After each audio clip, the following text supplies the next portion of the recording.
વડાપ્રધાન નરેન્દ્ર મોદીએ દાહોદથી કેન્દ્ર અને રાજ્ય સરકારના ₹24,000 કરોડથી વધુના વિવિધ પ્રકલ્પોનું ખાતમુહૂર્ત અને લોકાર્પણ કર્યું હતું।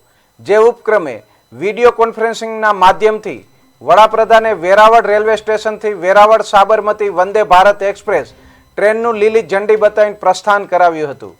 વેરાવળ રેલવે સ્ટેશન ખાતે સાંસદ રાજેશ ચુડાસમા, જિલ્લા પંચાયત પ્રમુખ મંજુલાબેન મુછાર, સર્વે ધારાસભ્યો સહિતના મહાનુભાવોની ઉપસ્થિતિમાં સાબરમતી વેરાવળ વંદે ભારત એક્સપ્રેસને લીલી ઝંડી આપી પ્રસ્થાન કરાવાયું હતું।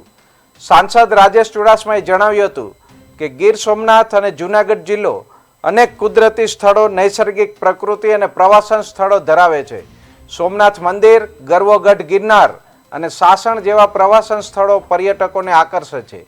પ્રવાસન સ્થળોના વિકાસ માટે કનેક્ટિવિટી અગત્યની છે, ત્યારે જિલ્લાની પ્રવાસન સર્કિટને વેગવંતી બનાવવા માટે તથા લોકોને આરામદાયક મુસાફરીમાં વંદે ભારત ટ્રેન મહત્વનો ભાગ ભજવશે।